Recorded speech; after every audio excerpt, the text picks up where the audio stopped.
Oh my god, this video should have been out like a month ago. This is so bad, man. I know my lighting is bad, I live in a fucking Russian cave, man. One of my favorite game genres is interactive storytelling, and I think no one would deny the fact that Quantic Dream is the king of interactive storytelling. Telltale, get the fuck out of here. So, I'm a huge fan of Quantic Dream. Detroit Become Human, 10 out of 10. Heavy Rain, 8 out of 10. Beyond Two Souls, you'll find out soon. They only have 5 games ever released, and I was so impressed by Detroit Become Human that I wanted to play through all the games of Quantic Dream. And here I am playing Farenheit Indigo Prophecy, which is their second game ever released and probably is the first game in the genre of interactive storytelling. Everything I review here I first stream on my Twitch channel. I stream 5 days a week, we can talk, we can share impressions about the game, go on nostalgia trips, all of this if you just follow me. Thank you. Farenheit's story starts at the diner's bathroom, where your character Lucas gets possessed by an old man and kills some random person. Once the deed is done, Lucas gets his conscience back and tries to cover his tracks to the best of his ability to smoothly get the fuck out of there before cop notices. That's where your story ends. I'm going to have to ask you to stay calm and wait here for the police to arrive and check your IDs. And that's how my story ends. The police found blood on my clothes and arrested me. Wait, no, roll that back. This time you don't forget to mop the floor, which makes you a successful escape. But eventually the body gets discovered and 2 more characters are being introduced, Detectives Carla and Tyler, investigating the murder. During the game you'll be trying to find out the truth about what happened as Lucas and trying to put Lucas to jail as Carla and Tyler.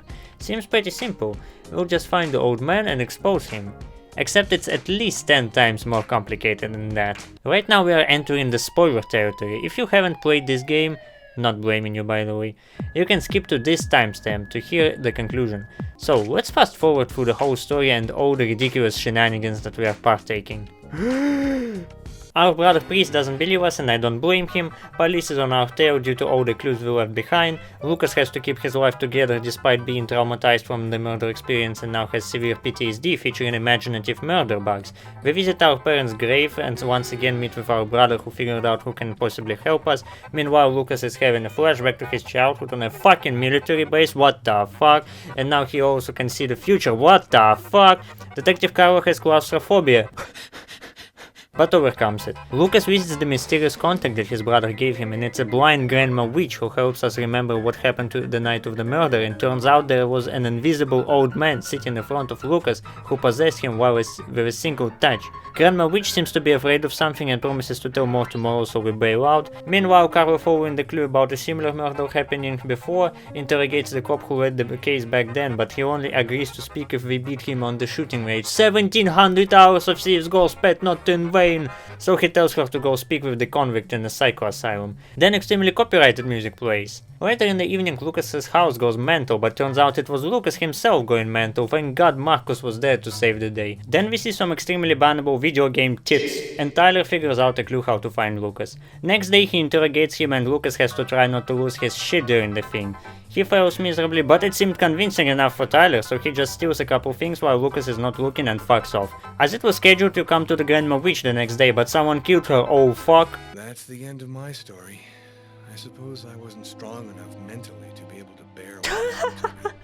Never mind, you escape through an obvious window I didn't see for 15 minutes. Tyler is about to have an extremely bannable sexy time, so to save my channel he chooses to go to work instead. Meanwhile at the nearest laundry literally the same kind of murder happens and Lucas sees it with his abilities. And also meanwhile Carl and Tyler ambush Lucas's house and discover that it's completely covered in demonic symbols and candles, and who even put it all here, I can't remember that. Lucas didn't see that coming up until his front door, so he gets caught by the police but escapes using his newest ability, beginning to believe. Of course the chief doesn't believe that Lucas jumped like 3 stories and rolled off into the sunset on Subway's roof, I wouldn't believe it either. Lucas wakes up at a chapel and it looks like Grandma Witch can speak from the land of the dead and reveals that the old man is an actual Mayan shaman, what the fuck. And Lucas is being attacked by angel spirits, what the fuck. Carlo and Tyler investigate the laundry murder and discover striking similarities to the Lucas's case. Fugitive Lucas can't find a place to stay, so he breaks into his ex's house to steal some sandwich. Carlo has a fear of psycho asylum but overcomes it. Now this is where the fun begins. Lucas finds out the purpose of the murders to be a sacrificial ritual to connect with the land of the dead and almost gets killed by murder cars. Then the old man summons Lucas to his headquarters and Look at this dude. tells him that he's a literal Superman, chosen one in the universe, what the fuck. But then we see the grandma witch and she says old man and his superiors are looking for that girl from our visions because she's the most important human that can end the world for some reason. And then Lucas sees a dream about old man speaking to his superiors, we don't know anything about them. Then old man tries to kill Marcus while being invisible, but we help him with the power of brotherly trust. Now we have to save our ex by running the roller coaster, but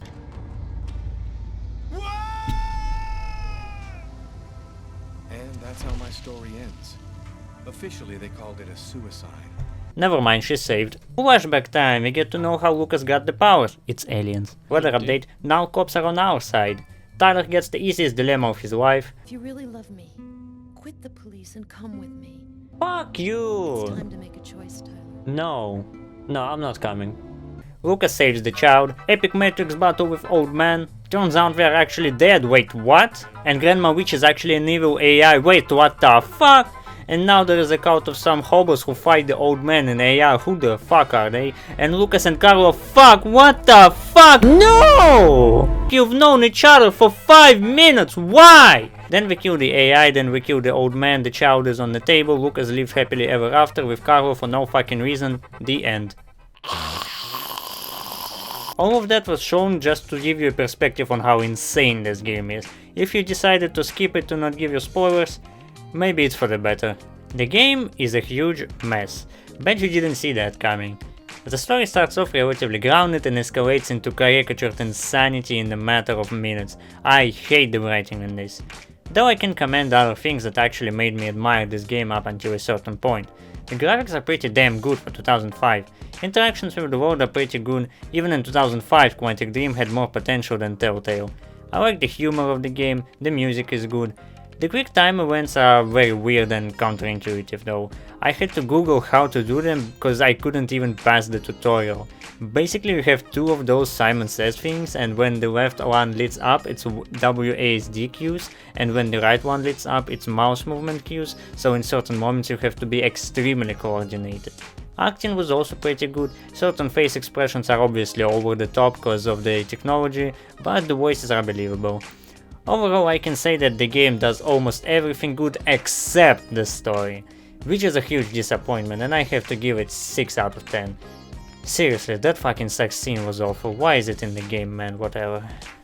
That concludes the Farenheit review. Soon I'll be playing Beyond Two Souls, which is another Quantic Dream game that I want to play. I'll be playing it on stream, so be sure to follow me to not miss it. Also, consider joining my Discord server, since that's the place where I post all my channel updates.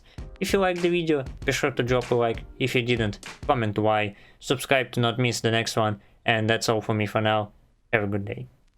Help us now. Though I don't think we got all the bags, still hope so. Oh no! No, he's not.